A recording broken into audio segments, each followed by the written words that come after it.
Alas 5, nag-take off na ako. Pupunta ako ng Calaca, Batangas, sa bahay ng tropa.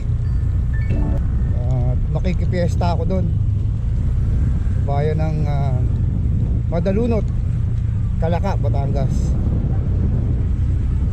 Estimated time of arrival 8:30 to 9 o'clock ang sabi ni Google Maps. Tignan natin kung kaya natin, kung mabibit natin yung 3 hours and 30 minutes.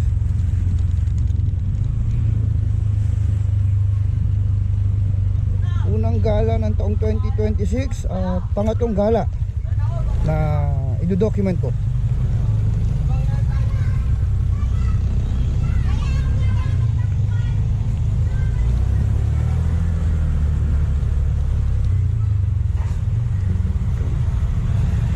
From Quezon City to Batangas tayo ngayon. Alamang gagabihin na tayo. Okay lang, pwede naman tayo sa mga ganyang lakad.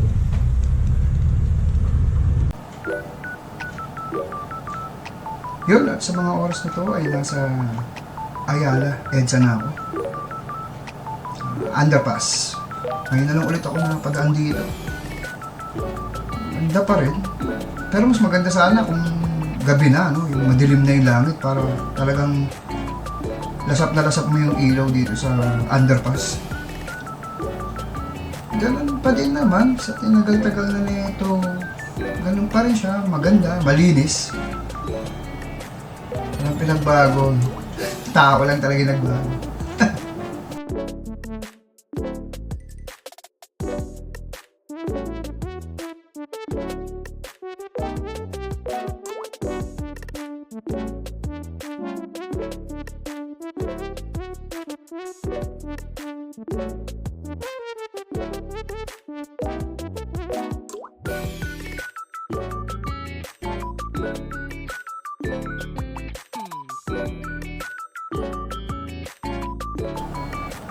Itong spot na to is Magallanes flyover. So, pag kumanan ka papuntang Manila, kaliwa tayo papuntang Taguig. Dadaan kasi tayo, plano ko kasi dumaan sa West Service Road and papasok sa Moonwalk Access Road. So, dire-diretso lang yun, Pamuntay National hanggang makarating tayo sa Las Piñas. Doon kasi yung parang plano ko, dumaan ng Las Piñas, then Cavite, papuntang Batangas.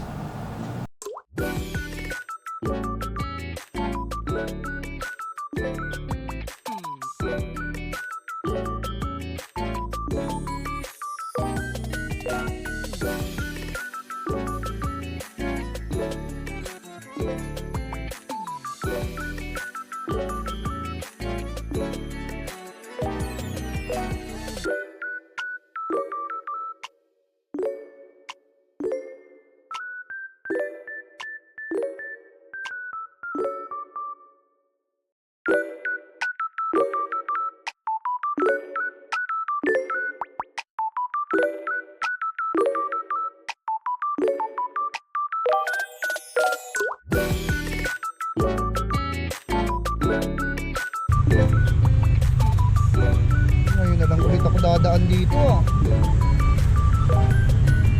walk away. Joke lang. Moonwalk. So galing nga pala tayo ng West Service Road at kumana na tayo dito sa kahabaan ng Moonwalk Access Road. Nasa gilid pala tayo ng airport. So, tanaw natin dito yung mga nagte-take off na aeroplano. Dito mo rin makikita yung iconic na shell, may overlooking ng buong NAIA Airport. Ganda na rin ang kalsada dito. Konting ayos na lang siguro, pulido na.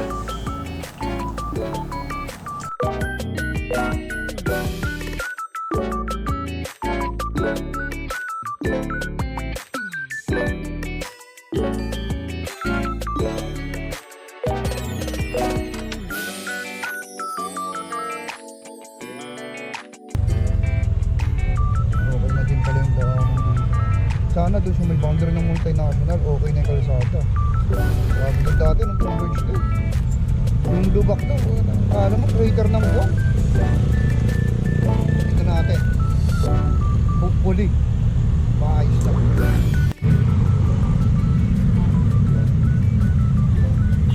Ayos. So ayun, andito na tayo pala sa Las Piñas. Biyahe ko kanina, hindi na ako masyadong nag-update kanina kasi kailangan ng madali dahil ayun nga, gagabi. So dinaanan ko EDSA, ngayon ko na lang ulit nadaanan yon, yung EDSA tunnel sa Ayala. Tapos diretso ng Magallanes, tumagos ng Merville. Yan, pasok ako sa Merville or Moonwalk. Yan, kumanan ako doon. Moonwalk, dire-diretso hanggang SM Sukat. Tapos ito, Tagos, Las Piñas. So, yun. 6:14 na ng gabi. So, parang isang oras na tayo bumabiyahe. Mula Quezon City hanggang dito sa Las Piñas. So, meron pa tayo 2 oras na natin. Ito na yung boundary ng Las Piñas at Cavite. Tatagos na tayo sa Bacoor. Parang pag kumaliwa ka ata, dyan yung papuntang Zapote. Pag kumanan ka, papuntang Manila, Ross Boulevard. Diretso, Bacoor. So, yun. Maraming sasakyan, oo. Dami ring traffic pero tolerable naman. Okay, dito na tayo sa Bacoor, kasi Bacoor. So, pag dumiretso ka, Imos, pag kumanan ka, Iskawi. Shout out ko lang pala mga tropa natin dito sa Cavite, for Etibac, Red Banana, taga Talaba ata yun. Ewan ko kung doon pa rin sila nakatira. Si Ivan Villanueva, taga Adas. Not sure kung Adas 1 or 2, at tagal ko na rin kasi hindi nakakapunta dun sa kanila. Actually sa kanila dalawa. Red Banana and Ivan Villanueva, mga tropang Etibac yan, tropang Adamson yan. Yun, pagdakan lang muna dito sa inyo mga sir. Nga pala, no, hindi ko kayo nasabihan, piyesta nga pala kay na Joseph ngayon. Pupunta ako kay na Joseph kaya lang Oo nga, inisip ko rin kasi masyado ng busy. Hindi natin alam kung makakapunta kayo. January 3 pa naman, di ba? So family day pa itong mga araw na to eh. Pero pasensya na rin mga tropa, hindi ko kayo nasabihan. Yun, sa kanan ko SM City Bacoor. At pag may SM ay inang ina, traffic. Tapos stoplight pa. Yes sir. Dito na tayo sa bayan ng Imus. Saktong 6:27. Welcome City of Imus. Let's go.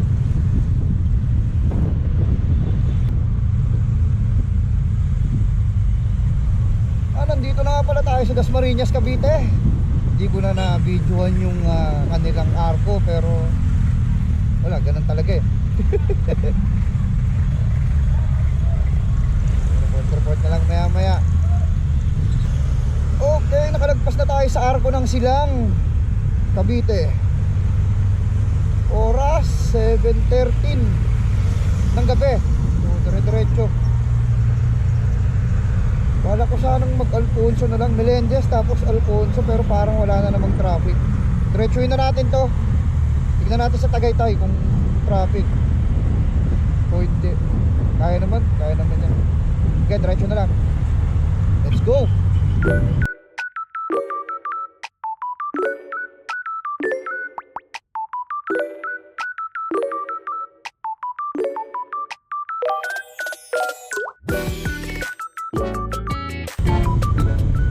Pumana na tayo dito sa East-West Road from Aguinaldo going to East-West Road. 7:21 na ng gabi or 7:24 na ng gabi. Dito na tayo pinadaan ni Google Maps. Alam ko ang tagus na ito. Ito yata yung Melendez tapos Alfonso. Hindi na tayo dadaan dun sa circle ng Tagaytay. Diretsuhin na natin to. Estimated time of arrival 8 o'clock and 5 minutes. Diretso na.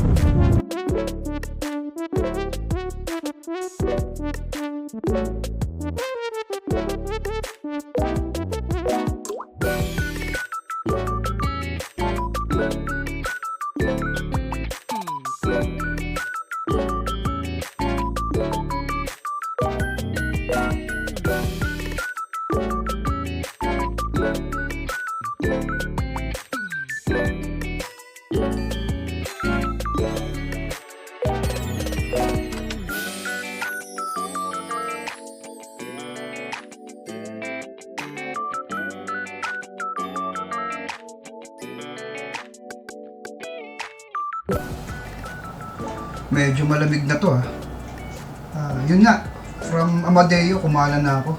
May bago akong kalsadang nakita, kaya sinubukan ko daanan. Medyo ginagawa pa yung ibang part.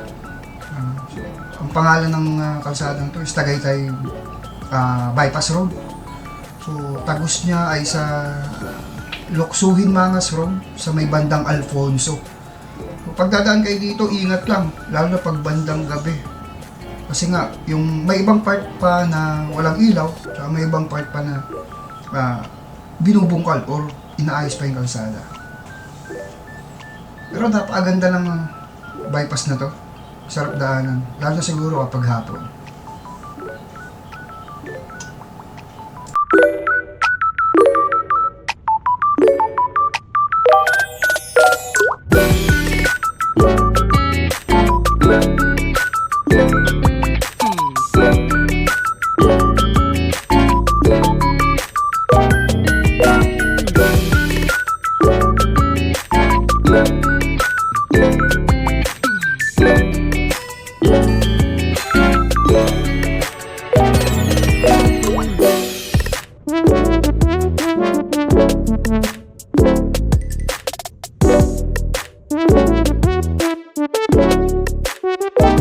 Salamat.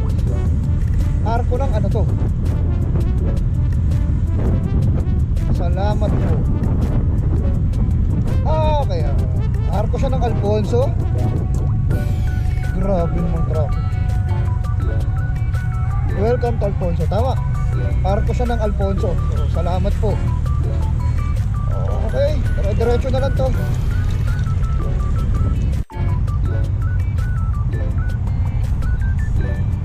Twin Lakes, Tagaytay. Okay na. Tamang tingin-tingin lang kanina. Tapos ng tingin-tingin, edi larga na.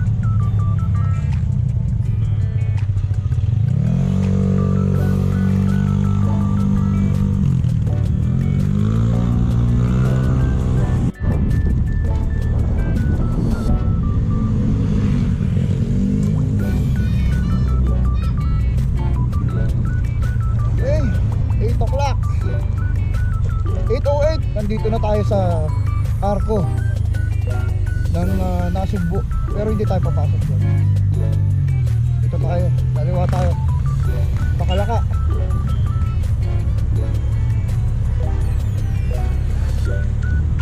Nagsuot na rin nga pala ako ng vest para madilim kasi kinatropa eh, para kitang kita tayo ng mga motorista din.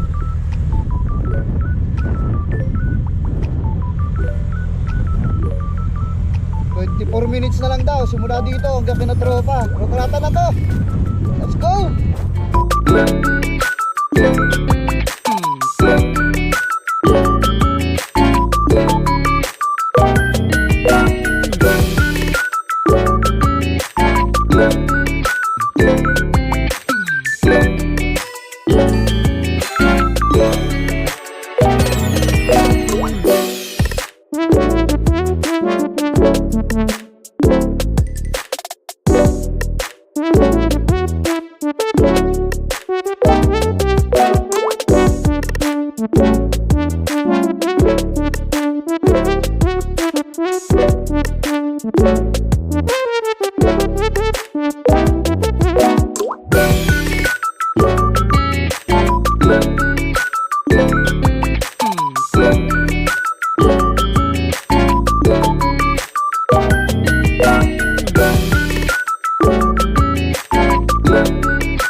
Stopover muna ako dyan sa bungad ng Madalunot Road. Galing akong Jokno Highway. Kailangan magbawas ng tubig sa katawan. At napakalamig na talaga. 40 minutes daw simula dito hanggang sa bahay nila Joseph. Mula dito, doble ingat. Dahil magkabila ang bangin ang dadaanan ko. Dagdag pa ang matinding hangin na para akong tinatangay. Para alaga akong tatangayin. Tapos, bonus pa yung kapaligiran na akala mo may zombie nga habol sa likod mo. Napakadilim talaga. Talagang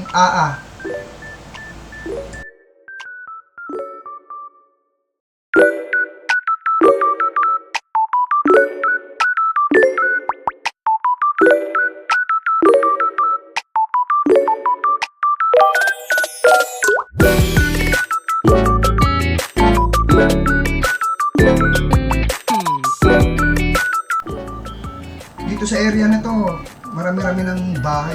Tsaka marami na rin tao nasa labas. So, nabawasan yung kinakatakot sa likuran.